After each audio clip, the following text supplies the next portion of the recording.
We're going to switch gears. Did you see this news yesterday? The school security officer from Florida who failed to stop the Parkland, Florida shooter, charged for his inaction more than a year after he was caught on camera standing outside the school while there was shooting going on inside. Former Broward County Sheriff's Deputy Scott Peterson is facing 11 charges ranging from child neglect to perjury. NRA spokesperson Dana Lash joins us now to react. Wow, this is a change of events. Dana, this is what we heard happen. Now we have it on video. What are your thoughts? I feel as though for the families in Parkland that closure, or at least that people are being held accountable, at least, with regards to this entire situation. I mean, it was horrifying to watch this man in all of the videos stand outside and also give conflicting orders to other deputies that arrived. And then when Coral Springs police arrived on scene, they went right in. And of course, you know, when I look at Scott Peterson's in action, and this may sound weird, it makes sense after what we heard from the MSD Commission when they discovered that under former Sheriff Scott J. Israel, his deputies were not receiving the proper training that they needed in order to deal with horrifying situations like this, whereas Coral Springs police, they did keep up with it. Their leaders kept them ready to respond to tragedies like this, and that's why they were the ones who went in, and that's why also they were very outspoken about Scott Israel in the days following this massacre.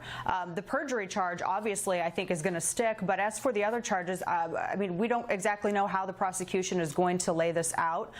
However, I think that we need to keep the focus and the blame on where it belongs. These individuals, the inaction of these individuals, and the culpability not just, you know, of members of the school administration and the superintendent who had warning signs, and they were so well known. I've spoken to teachers, guys. I spoke to teachers who wanted to remain anonymous. I put one of them in silhouette because they were worried about professional reprisals as a result of them telling me how they did not have any kind of plan for security while knowing that this individual had been a threat. Sure. And you know, Dana, I think as people listen to you just say that it was discovered during this investigation that the school resource officers were not properly trained for this. People across the country are going, well, my kid's school has a school resource officer. I hope they're properly trained. Yeah, and obviously that's what NRA School Shield exists to do, to work with law enforcement, to work with security, and to also work with schools to make sure that they have everything that they need to keep students and staff safe. I also think that Broward, the deputies there, and I've met some of the deputies with Broward County, and there are some really good deputies, really good people who would put their lives on the line to protect others.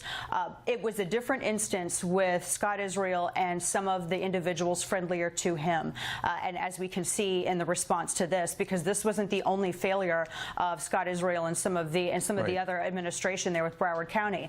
So it's good. I'm interested to see, like I said, how the prosecution lays this out. I don't want to play the judge and jury. I want to see what happens in the courtroom. But I know that parents in Parkland they're happy to finally see some of these individuals held accountable. This was not a good guy with a gun. This was a coward with a gun. Big difference. The good guy, the alleged good guy, ran, and that's the problem. And good students died.